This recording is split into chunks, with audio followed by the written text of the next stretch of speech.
사랑하는 영락교회 지체들에게 주 안에서 평화 인사를 전합니다. 오늘은 2022년 1월 18일 화요일입니다. 오늘의 묵상 본문은 출애굽기 17장 8절로 16절까지의 말씀입니다. 오늘 본문 말씀 17장 8절부터의 말씀은 이렇게 시작합니다. 그때 아멜렉이 와서 이스라엘과 르비딤에서 싸우니라. 광야에 나간 그때라는 건 무리바에서 반석에서 물이 솟는 그 이적을 경험한 그때를 말하는 거죠. 그때 아멜렉 족속이 와서 이스라엘과 르비딤에서 싸우니라. 광야에서 아직 가나안 땅에 들어가지 않았는데 이 애굽을 벗어나자마자 그 광야의 그 어려움 속에서 아멜렉의 이제 습격을 받은 것이죠. 아멜렉 족속은 그 에돔 족속 에서의 후손 야곱과 형제였던 에서의 후손들이 이룬 에돔 족속에서 분리되어 나온 반개 족속입니다. 그러니까 엄밀히 말하면 히브리인들과 인척 관계죠. 같은 뿌리에서 나온 같은 족속이에요. 그 아브라함의 후손들이죠. 그런데 그 아멜렉 족속이 와서 이스라엘을 치려고 했다는 겁니다. 아마 광야로 나오니까 광야의 뜻이 있었던 것이 아니라 사실은 가나안 땅으로 가려고 했던 것인데 광야를 지나갈 뿐이죠. 근데 아마 광야에 있으니까 자기 땅을 뺏으러 온 것이 아닌가, 자기의 삶의 터전을 위협하는 것이 아닌가라고 생각했던 게 아닌가 싶어요. 그래서 그런 위협을 느꼈는지 이스라엘을 공격하게 돼서 르비딤에서 싸우는 거죠. 이것은 이제 아멜렉에 있어서 아주 저주스러운 그런 결과를 가져옵니다. 왜냐하면 주님의 저주와 심판을 받게 되기 때문이죠. 아멜렉을 주님이 끝까지 용서하지 않으시고 진멸하라고 말씀하셨죠. 그래서 다윗을 거쳐서 히스기야 때에 가서 정말로 아멜렉 족속이 완전히 진멸됩니다. 이것을 기억하고 일생 동안 너희들이 잊지 말아라, 아멜렉을 꼭 진멸해라 라는 주님의 명령으로 말씀을 받게 되는 거죠. 그렇다면 아멜렉 족속에 왜 그렇게까지 미움을 받았을까에 대한 것이 굉장히 중요한 구약의 전편에 흐르고 있는 아주 중요한 말씀의 맥락입니다. 아멜렉 족속, 그냥 족속 중에 하나와 나와 싸운 게 아니라 아멜렉은 왜 그렇게까지 미움을 받았는가가 중요한 것이죠. 아멜렉에 대한 이야기는 신명기 25장 17절부터 19절 말씀 가운데 나오고 있죠. 25장 17절 말씀을 찾아보면 이렇게 나와요. 너희는 애굽에서 나오는 길에 아멜렉이 내게 행한 일을 기억하라. 아멜렉이 너에게 행한 일을 절대 잊지 마라. 이렇게 말씀하시는 거죠. 18절에 곧 그들이 너를 길에서 만나 내가 피곤할 때 내 뒤에 떨어진 약한 자들을 쳤고 하나님을 두려워하지 아니하였느니라. 그들이 하나님을 두려워하지 않았다는 것은 하나님이 행하시는 역사를 알고 있었다는 거죠. 그런데 하나님의 백성들을 쳤다는 것은 하나님을 두려워하지 않는 것이죠. 거기다 그 방법이 굉장히 야비했어요. 그 길에서 뒤에서 습격을 해서 그 길에 처진 약한 자들, 주로 아녀자들이나 아녀자들과 함께하고 있는 아이들이었겠죠. 그 아이들을 또는 아픈 사람들, 이런 사람들을 쳤다는 것입니다. 굉장히 비열한 행동을 했죠. 19절에 그러므로 내 하나님 여호와께서 내게 기업으로 주어 차지하게 하시는 땅에서 내 하나님 여호와께서 사방에 있는 모든 적군으로부터 내게 안식을 주실 때에 너는 천하에서 아멜렉에 대한 기억을 지워버리라. 너는 잊지 말지니라. 너는 절대 잊지 마라. 아멜렉에 대한 기억을 지워라. 아멜렉을 진멸해라. 이렇게 말씀하셨죠. 이 말씀에 걸려 넘어진 대표적인 사람이 사울이죠. 사울이 아멜렉을 쳤는데 거기에서 남은 좋은 소나 양 이런 걸 가져다가 제사를 지내려고 사무엘이 대노하죠. 왜 하나님의 말씀을 어겼느냐. 그러니까 사울이 너무 좋아서 물건이 주님께 제사로 바치려고 그랬다. 이런 궁색한 변명을 하는데 그것이 사울이 버림받은 결정적인 이유가 됐습니다. 다윗은 온갖 나쁜 짓을 많이 했죠. 사람을 죽이는 교사도 하고 온갖 짓을 다 했어요. 그런데 하나님이 다윗을 계속 용서해 주셨죠. 사울은 아멜렉의 소나 양을 남긴 것이 뭐 그렇게 큰 죄라고 그것 때문에 사울을 버리기까지 하셨을까 하는 거죠. 그만큼 아멜렉을 향한 주님의 말씀의 엄중함을 의미하는 겁니다. 이것은 굉장히 중요한 영적인 의미가 있는데 주님이 주의 자녀를 징계하실 때가 있다는 겁니다. 광야에서 시험에 들게 하고 주님의 자녀를 시험할 때가 있으세요. 그리고 주의 자녀를 징계하실 때도 있습니다. 사랑의 아버지가 당연히 하시는 일이죠. 그런데 주님이 아버지가 징계할 때, 아들을 징계할 때 그것을 사촌이나 육촌이 나서서 그것에 대해서 해코지한다든가 그것을 멸시한다든가 그것을 조롱하는 것은 천벌을 받는 행위다라는 걸 분명히 보여주고 있는 겁니다. 하나님이 징계하실 때에는 우리 모두 죄인이죠. 침묵으로 조용히 있어야 되는 거예요. 주님이 징계하셨는데 막 찾아가서 주님 앞에서 설레발을 치는 거죠. 찾아가서 주님이 뭐 가시를 주셨다 그러고 뭐 주님의 뜻이 이거라 그러고 이렇게 앞에서 나서서 얼쩡거리면 천벌을 받습니다. 그리고 주의 자녀가 징계를 받고 어려움을 처해 있는데 그것을 조롱하거나 멸시하면 주님이 결코 용서치 않는다는 것을 보여주시는 거죠. 주의 자녀를 주님이 징계할 수 있어요. 근데 그것은 주님의 권능 아래 있는 것이지 세상의 조롱을 받거나 세상의 멸시를 받게 하려고 주님이 하시는 일이 아니라는 겁니다. 그래서 그것을 조롱하거나 멸시하는 것은 주님을 조롱하고 멸시하는 것이 되는 거죠. 주님의 이름을 더럽힌 자를 주님이 결코 용서하지 않는다는 겁니다. 명심해야 될 아주 중요한 말씀의 섭리예요. 그래서 이 아멜렉은 주님께 저주를 받았죠. 진멸해라. 아멜렉의 모든 기억을 지워라. 아멜렉과 관련된 그 무엇 하나, 작은 것 하나도 남기지 마라. 그래서 아멜렉이 결국은 역사에서 완전히 사라졌습니다. 주님의 이 귀하신 뜻, 깊은 뜻을 마음에 새겨서 늘 주님의 분별에 따라 주님 안에서 행하는 우리 모두가 되기를 주의 이름으로 축원합니다. 뭐 아멜렉 족속을 좀 용서해 주시죠. 뭐 이런 거 절대 안 된다는 겁니다. 주님이 치시는데, 주님이 징계하시는데, 그런데 주님의 마음을 이 이스라엘을 조롱하고 이스라엘을 치는데 뒤에서 아주 비열하게 이스라엘 공격했던 그 아멜렉에 대한 주님의 분노, 그 마음과 하나 되는 것이죠. 이것을 결코 잊어서는 안 된다. 이렇게 말씀하시는 거죠. 9절에 모세가 여호수아에게 이르되 우리를 위하여 사람을 택하여 나가서 아멜렉과 싸우라 이렇게 이야기하고 있습니다. 여호수아가 이제 처음 등장하는 거죠. 여호수아는 우리가 뭐 너무나 잘 알듯이 모세에 이어서 이 히브리인들을 이끄는 지도자가 되는 사람이죠. 여호수아라는 이름은 원래의 이름은 이제 호세아였는데 에브라임 지파 눈의 자식이었다 이렇게 나옵니다. 본명이 호세아였다라는 게 민수기 11장에 나오죠. 근데 뒤에 민수기 13장에 가면 모세가 여호수아라고 이름을 바꿔줘요. 호세아라는 건 구원이라는 말인데 여호수아라는 건 여호와가 구원하신다 이런 말이죠. 이 여호수아의 이름을 그리그로 바꾼 것, 헬라어로 바꾼 것이 예수입니다. 예수님의 이름이 여호수아 이름과 같죠. 그래서 아주 원형적인 구원의 의미를 담고 있는 거죠. 그 구원을 여호수아를 통해서 주님이 이루어내시겠다라고 하는 그 말씀, 메시아와 같은 그런 표상이 되는 이름입니다. 주님이 오실 때 그 이름을 그대로 받으셨죠. 여호수아, 우리 영어에 이제 조슈아가 여호수아가 이제 영역한 거죠. 영음을 하면 조슈아가 되고 그리그로 음역을 하면 헬라어로 음역을 하면 이제 예수가 되는 것이고 히브리어로는 여호수아가 되는 겁니다. 구원의 의미죠. 중요한 이름이죠. 여호수아를 택하여서 나가서 아멜렉과 싸워라. 아주 심플하고 간결한 명령이에요. 아멜렉과 나가 싸워라 이렇게 말씀하시는 거죠. 무슨 싸움의 이유와 어떻게 무슨 싸워야 될 것인가 뭐 이런 것 또는 싸우면 무슨 보상이 있다든가 이런 것 전혀 없이 그냥 싸워라 이렇게 말씀하시고 나가 싸우는 거죠. 이것이 얼마나 쉽지 않은 일이었을까 하는 것을 한번 상상해 보세요. 아멜렉은 목축을 하는 이제 민족입니다. 농사도 짓지만 목축을 해요.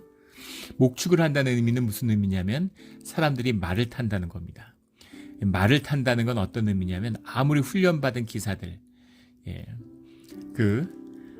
중세 기록에 보면 말을 타면서 움직이는 목표가 아니라 고정되어 있는 목표를 활로 쏴서 맞추려면 적어도 15년의 훈련이 필요하다고 그러죠. 10년에서 15년. 그리고 칼이나 창을 써서 대우를 유지하고 이동하면서 대우를 유지하는, 우리 군대에 갔다 온 분들은 분열이라는 걸 가지고 훈련소에서 같이 보호를 맞추면서 대우를 유지하면서 움직이는 거예요. 그것을 창과 칼을 들고 싸우면서 움직일 수 있으려면 10년의 훈련이 필요하다고 그러죠. 그러니까 훈련받은 기사, 전사들을 양육하고 그 사람들 풀타임 워리어들을 데리고 있다는 게 얼마나 큰 부담이었을지 경제적으로 알 수 있겠죠.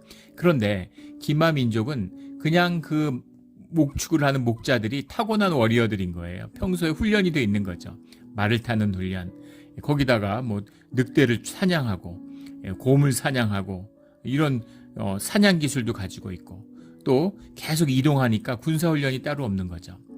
소수의 기마 민족이 이 거대한 제국을 무너뜨린 역사가 뭐 역사 중에 수도 없이 많습니다.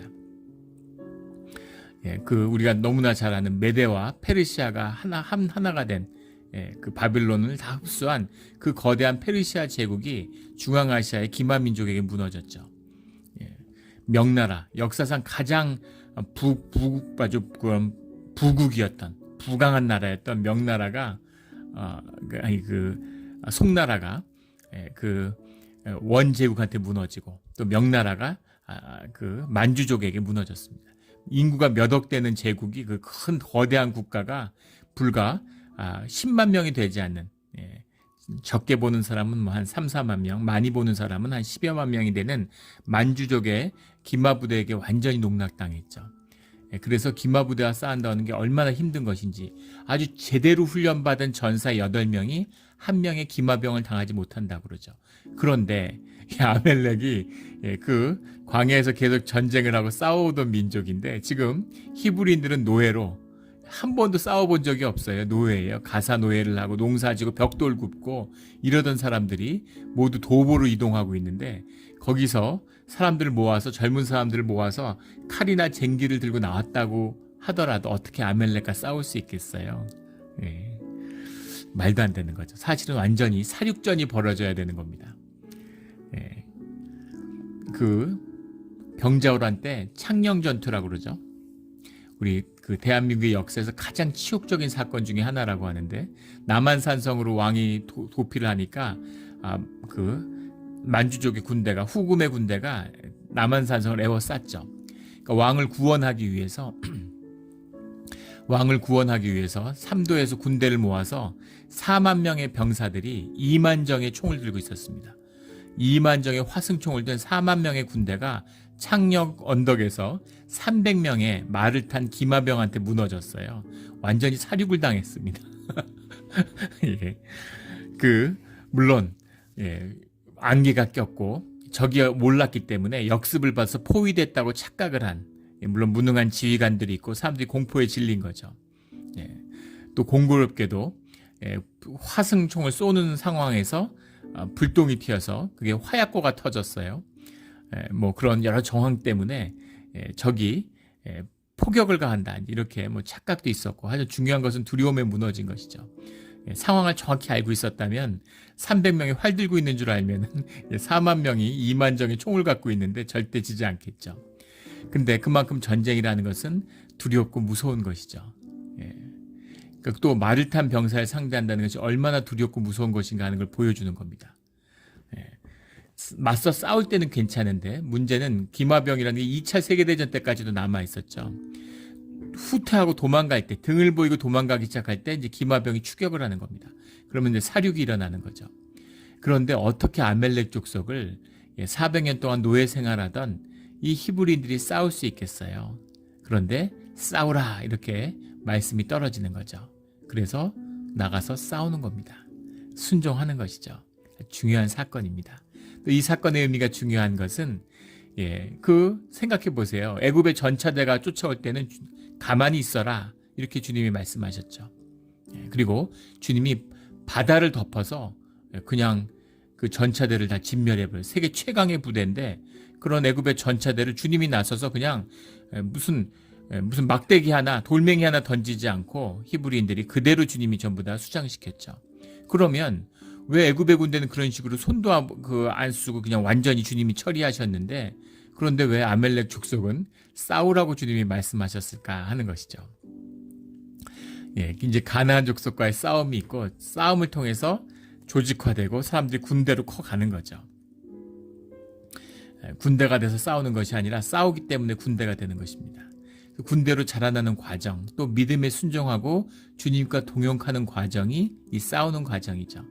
그래서 싸우는데 이 히브리 노예들이 나가서 무슨 싸움을 하겠어요? 근데 주님이 함께 싸워주시는 거죠. 주님은 어떻게 싸우시는가, 주님 안에서 우리가 어떻게 성장하는가 하는 것을 잘 보여주고 있습니다. 내일 내가 하나님의 지팡이를 손에 잡고 산 꼭대기에 서리라. 꼭대기에 모세가 서서 그 싸움을 함께 중보하겠다는 거죠. 그러니까 믿음으로 나가 싸워라 이렇게 얘기하는 겁니다. 10절에 여호수아가 모세의 말대로 행하여 아멜렉과 싸우고 모세와 아론과 훌은 산 꼭대기에 올라가서, 아론과 훌이 모세와 함께 주님께 기도하기 위해서 올라가는 것이죠. 그런데 아론은 우리가 모세의 형으로 알고 있는데 훌은 누구였을까라는 겁니다. 훌에 대한 이야기는 31장에 보면 나오고 그 역대상에도 그 이름이 나오는데, 그 성전을 지은 성전 건축의 그 전문가였던 부살렐의 조부다, 이제 이런 기록이 남아 있습니다. 성경 안에서. 그런데 왜 훌이 아론과 함께 모세를 따라갈 수 있었을까에 대한 다른 언급은 없는데, 유대 고대사를 집필한 요세푸스의 그 기록에 보면 훌이 미리암의 남편이었다라는 기록을 남기고 있어요. 그래서 성경의 기록은 아니지만 이제 그런 이 유대의 역사의 기록 가운데 훌은 미리암의 남편으로 그렇게 이제 알려져 있습니다. 그래서 아론과 훌이 모세와 함께 올라가고 있는 거죠. 3명의 노인들이 올라가고 있는 겁니다. 아론과 훌은 모세보다 나이가 더 많고 모세는 80이 넘었어요. 노인 3분이 산꼭대기에 오르는 거죠. 11절에 모세가 손을 들면 이스라엘이 이기고 손을 내밀면 아멜렉이 이기더니, 모세가 손을 들고 있으면, 이 손을 든다라고 하는 건 하나님을 향한 기도의 모습이죠. 근데 이 손을 들 때마다 홍해의 바다가 갈라지고 홍해가 핏빛으로 변하고 주님이 그 손을 들 때마다 온갖 기적들을 행하셨죠. 손을 드는 것이에요. 모세의 손에 무슨 이적의 권능이 있는 것이 아니라 그 손을 드는 믿음의 그 주님께 간구하는 그 모습을 통해서 주님이 하늘의 역사를 모세와 함께 이루시는 거죠. 이것이 손을 들면에 들어있는 뜻입니다. 신비하게도 모세가 손을 들면 하나님이 역사하시는 거죠. 모세가 한번 손을 드는 것으로 주님이 그 성취를 완결시키셨어요. 근데 이번에는 손을 들면 이스라엘이 이기고 내리면 아멜렉이 이기더니, 뻔히 아는데 왜 손을 내렸을까? 80 노인이 손을 계속 들고 있다는 게 얼마나 힘든 것이었겠습니까?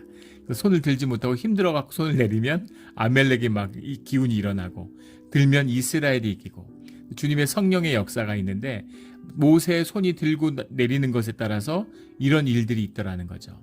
이것은 아론과 훌과 이 이스라엘을 향해서 모세의 리더십을 세우는, 지도력을 세우는 주님의 역사일 수 있습니다.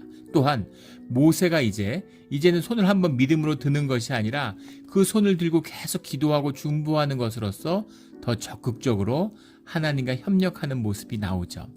하나님이 하시겠다고 하면 손을 안 들어도, 손을 내리든 안 들든 산을 오르든 안 오르든 주님이 하실 수 있겠죠. 근데 주님이 모세도 아론도 훌도 여호수아도 그리고 이 히브리의 사람들 모두를 이제 노예에서 군대로, 주님의 백성으로 싸워 이기는 자들로, 다스리는 자들의 권세로 키워가고 계시다라는 것을 볼 수 있는 거죠. 이것입니다. 12절에 모세의 팔이 피곤함에 그들이 돌을 가져다가 모세 아래에 놓아 그가 그 위에 앉게 하고, 모세를 앉히고 아론과 훌이 한 사람은 이쪽에서 한 사람은 저쪽에서 모세의 손을 붙들어 올렸더니, 모세가 혼자 손을 들고 있다가 힘들어가 내렸다가 또 안 되겠으니까 올렸다가 계속 이러고 있으니까 이래서 안 되겠다. 이래서 아론과 훌이 한 팔씩 잡았다는 거죠. 그리고 모세를 앉힌 다음에 두 팔을 두 사람이 붙들고 같이 서 있는 거죠. 붙들어 올렸더니 그 손이 해가 지도록 내려오지 아니한지라. 그러니까 아무래도 한 사람이 두 팔로 이렇게 몸으로 의지해서 붙들고 있으니까 보기만 해도 딱한 모습이겠지만 그 안에 큰 권능이 행해지더라는 겁니다. 해가 지도록 내려오지 않으니까 13절에 여호수아가 칼날로 아멜렉과 그 백성을 쳐서 무찌르니라. 그래서 여호와는 상당히 젊은이였다는 것을 이제 알 수 있죠. 칼을 들고 나가서 직접 싸우는 사람이에요. 40, 50 된 사람이 칼 들고 나가 싸우지 못하죠. 적어도 전쟁 지도자들은 다 젊은 사람들입니다. 뭐 알렉산더로부터 시작해서 역대 젊은 지도자들, 우리 뭐 역사 속에 남이 장군 이런 사람들 병조 판서를 할 때 나이가 불과 23이었습니다. 지금 생각하면 어떻게 23살짜리가 군 지휘관을 해. 근데 전쟁은 젊은이들이 하는 것이죠. 그래서 여호수아가 칼날로 백성을 다 쳐서 무찔렀다. 여호수아가 이미 주님께 쓰임 받고 있고 사람들에게 지도자다라고 하는 것이 이제 부각되는 그런 과정이죠. 여호수아가 무력을 자랑했지만 그 위에 모세의 기도가 있고 그 위에 여호와 하나님의 역사가 함께하고 있다라는 것을 싸우는 사람들도 그것을 지켜보는 모든 이 이스라엘이 이제 깨달아 알게 된 것이죠. 그리고 아론과 훌도 훌륭하게 동역을 한 것입니다. 손이 해가 지도록 내려오지 아니한지라 이렇게 해석했는데 에무나라는 말이에요. 에무나라는 말이 뭐 영어로 이제 해석하면 뭐 firm, 뭐 steadfast, 뭐 이런 fidelity, 뭐 이런 말입니다. 여러 가지 신뢰, 변치 않는 견고함 이런 걸 말하는 것인데, 그래서 그 팔에 힘이 있었다 이렇게 해석할 수도 있어요. 팔을 꼭 부축해서 혼자 들기 힘든데 옆에서 한 사람씩 부축하니까 좀 나았겠지만 그래도 힘들었겠죠. 그 사람들도. 그런 의미가 아니라 셋이 하나가 돼서 뜻을 모으니까 그것이 견고해졌다라는 겁니다. 팔을 드는 것이. 모세의 팔에 힘이 들어간 거죠. 힘이 하나도 없어서 팔을 이렇게 들고 옆에 있으면 노인들이 같이 팔을 붙잡고 있으면 그걸 어떻게 날 해가 지도록 들고 있겠어요. 성령의 역사가 함께하므로 그 셋이 뜻을 모아서 한 마음이 되니까 시킨 거 아니죠. 옆에서 팔을 하나씩 붙잡고 서 있어 이렇게 하는 게 아니라 그들이 마음의 간절함으로 모세를 돕고자 하고 주님의 뜻을 받들고자 하는 마음이 일어나서 이 한없이 연약한 노인 세 사람이 한 마음이 되니까 주님의 강력한 역사가 공고하게 확고하게 이루어졌다라는 겁니다. 이것이 주님이 진실함과 자원하는 심령으로 예배의 자리에 나와라 하는 그 말씀의 깊은 뜻이죠. 무슨 대단하고 능력이 있는 사람들끼리 힘을 모으라는 게 아니에요. 연약하고 작지만 자원하는 심령으로 마음을 모으면 그러면 하나님의 역사가 일어난다는 겁니다. 교회가 좀 규모가 되고 사람들이 모이기 시작하면 뭐 돈도 모이고 사람도 모이니까 힘이 있잖아요. 그러면 자꾸 이걸 조직화하려고 합니다. 자꾸 일을 만들려고 하죠. 왜냐하면 뭐든지 할 수 있을 것 같은 거죠. 근데 그렇게 무슨 일을 이뤄도 아무 의미가 없는 겁니다. 그렇게 해서 뭘 할 수 있겠어요? 한들 무슨 의미가 있겠습니까? 중요한 것은 마음을 모으고 주님의 뜻을 받들어서 주님의 역사가 우리 가운데 일어나게 되는 거죠. 그게 교회의 비밀이에요. 수만 명이 모여서 엄청난 위세가 있었던 예루살렘 교회는 무너져서 벽돌 위에 벽돌 하나 남지 않았습니다.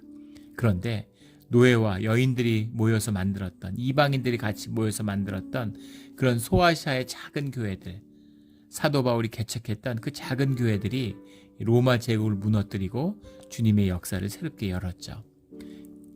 이런 것이 교회의 진정한 힘이에요. 하나님, 여호와 하나님의 힘이죠. 그 힘이 일어나고 역사하는, 우리가 지난 주일날 아주 은혜롭게 인직선거를 잘 마쳤습니다. 중직자들을 세웠어요. 능력이 있고 뭐 준비가 돼서 세운 게 아니죠. 주님 안에서 힘을 모아서 또 그 중직자들을 아론과 훌처럼 옆에서 돕는 마음으로 팔을 붙들 때 그때 주님의 귀한 역사가 교회 가운데 일어나는 것입니다. 그런 주님의 귀한 역사와 축복의 문이 열리는 우리 영락교회가 되기를 주의 이름으로 축원합니다. 14절에 여호와께서 모세에게 이르시되 이것을 책에 기록하여 기념하게 하고 여호와의 귀에 여호수아의 귀에 외워 들리라. 내가 아멜렉을 없이하여 천하에도 기억도 못하게 하리라. 주님이 다시 한번 이것을 기록한 것이 출애굽기고 이제 신명기가 되는 것이죠. 그래서 그 주님이 직접 기록하고 기억하라, 기념해라 이렇게 말씀하시는 겁니다. 15절에 모세가 제단을 쌓고 그 이름을 여호와 니시라 하고, 제단을 쌓고 할 때 이 제단은 뒤에 주님이 말씀하시는 제단과는 다른 것이죠. 주님 뒤에 제단 쌓는 법을 알려주세요. 근데 여기서 제단을 쌓는다는 건 마치 야곱이 제단을 쌓듯이 주님 앞에 그 감사와 은혜와 감격으로 주님을 경배하는 그 표현이 제단을 쌓는, 주님을 예배하는 경배하는 모습으로 드러나는 거죠. 그 이름을 여호와 니시라 하고, 니시라고 하는 것은 깃발, 무슨 깃발을 말하는 거죠. 이게 나사스라는 말에서 온 건데, 나사스라는 게 높다 이런 말이에요. 니시라고 하면은 이제 이것이 깃발, 주님의 깃발이다. 깃발이다라는 의미, 깃발이 군대의 상징이죠. 표상입니다. 사람들이 조직화되어 있고 구심점으로 뭉쳐있는 상징이 깃발이잖아요. 조직은 깃발을 드는 거죠. 군대는 깃발이 중요합니다. 군기, 사단기 이런 것. 우리 전쟁의 역사 이런 때 보면 뭐 한국도 마찬가지고 미국이나 뭐 독일, 소련이 전승 기념일날 이제 전승 행사를 하는데 그 독일 이체된 때 뺏은 독일 군기들을 앞에다 쫙 깔죠. 그걸 계속 보관하고 있어요. 군기를 뺏겼다는 건 군대의 최대의 치욕이죠. 사단기를 뺏기면 보통 사단을 해체합니다. 그 군대가 더 이상 존재할 필요가 없다 이렇게 보는 거죠. 그 부대 자체를 없애버려요. 너무 모욕적이기 때문에. 그 깃발을 생명처럼 여기는 거죠. 그 깃발을 보고 하나로 뭉치고 깃발을 지키는 것으로서의 군대입니다. 그래서 여호와 니시 하면 주님이 우리의 깃발이시다. 주님이 우리 군대의 구심점이다. 눈에 보이는 깃발 드는 게 아니지만 보이지 않는 주님이 우리를 하나 되게 하시고 우리를 승리로 이끄시는 분이시다라는 고백이 들어있는 거죠. 이것이 여호와 니시입니다. 이런 이름을 기억해야 되는 거죠. 우리가 작은 기도로 주님의 응답을 받고 그런 걸 기억해야 되는 거예요. 그게 믿음이죠. 그래서 큰 도전, 큰 싸움에서도 승리할 수 있는 것입니다. 작은 싸움을 해보지 않았는데 큰 싸움을 어떻게 이기겠어요? 싸우면서 성장해가고 싸우면서 자라나는 것이죠. 16절에 이르되, 그래서 첫 싸움, 이 민족을 이뤄서 히브리가 민족을 위해서 싸웠던 첫 싸움에서 승리한 것입니다. 주님의 이름으로 주님이 첫 싸움을 이기게 하신 거죠. 여호와께서 맹세하시기를 여호와가 아멜렉과 더불어 대대로 싸우리라 하였더라. 아멜렉은 저주를 받고 아멜렉을 진멸하는 것으로 주님의 말씀을 이루어가는 길이 열린 것이죠. 제가 예전에도 여러 번 썼던 비유인데, 저희 그 애들이 어렸을 때, 우리 막내 어렸을 때 이럴 때 집에서 이제 버큐물 하잖아요. 그럼 애가 앞에 와서 그걸 딱 붙잡고서 같이 한다고 앞에서 막 끌고 다녀요. 자기가 한다고. 우리 큰애도 마찬가지고 둘째도 마찬가지였습니다. 애들이 그걸 그렇게 좋아해요. 그러면 한 15분이면 끝날 거를 한 1시간을 그렇게 계속 들고 같이 다니는 거죠. 애가 재밌고 좋아하니까 같이 하는 겁니다. 그래서 엄마가 돌아오면 애들이 얼마나 뿌듯하고 자랑스러워하는지 엄마한테 내가 오늘 집 청소를 다 했다고 이렇게 자랑하는 거예요. 그리고 나서는 쭈삣쭈삣 제 눈치를 좀 본 다음에 아빠가 좀 도와줬다고 이렇게 얘기하는 거죠. 우리가 주님이 도와주셨다고 이야기하는 그런 거죠. 내가 했는데 주님이 좀 도와주셨다 이러는 거죠. 주님이 하시는 거죠. 그런데 우리를 동역하도록 허락해 주시는 것은 우리를 사랑하고 우리가 뿌듯하고 우리가 자신감을 갖고 우리가 성장하고 그리고 그 성장하는 가운데 다스리는 권세가 자라나고 세상을 우리가 다스리는 그 누림의 큰 기쁨을 누리는 장성한 분량으로 인도하시는 주님의 은혜가 들어있는 거죠. 우리가 들어 누워가지고 주님 좀 들어주십시오. 하늘의 신령한 요술같이 들어주십시오. 이건 주님의 길이 아니에요. 그건 마귀의 길입니다. 주님이 우리가 아예 싸울 상대가 안 됐을 때, 아기 같았을 때는 주님이 직접 싸워주실 때도 있죠. 그러나 주님이 일어나서 싸워라 이렇게 말씀하시는 겁니다. 아직 준비가 안 된 것 같은데, 아직 싸우면 안 될 것 같은데, 근데 주님은 싸워라 이렇게 말씀하시는 거죠. 그러면 싸워야 되는 겁니다. 그러면 싸워야죠. 주님의 이름에 순종해서 우리가 판단하지 말고 주님이 싸워라 그러면 싸워서 믿음으로 승리하는 우리 모두가 되기를 주의 이름으로 축원합니다. 함께 기도드리겠습니다. 하나님 아버지 감사합니다. 주님이 우리를 위해 싸워주시는 여호와 니시의 하나님이신 것을 말씀하여 주시니 감사합니다. 우리의 믿음의 생활 가운데, 우리의 신앙의 여정 가운데 크고 작은 많은 승리의 기억들이 있습니다. 이것을 기록하여서 절대 잊지 않게 하시고 우리가 삶의 도전을 맞이할 때마다 주님이 우리와 함께 하심을, 주님이 우리를 위해 함께 싸워주고 계심을 늘 기억하는, 또 우리가 믿음으로 두 팔을 높이 들고 또 믿음으로 칼을 들고 나아가는 그런 우리의 삶의 자리, 또 오늘 하루가 되게 하여 주시옵소서. 감사합니다. 감사합니다. 예수 그리스도의 이름으로 기도드렸습니다. 아멘.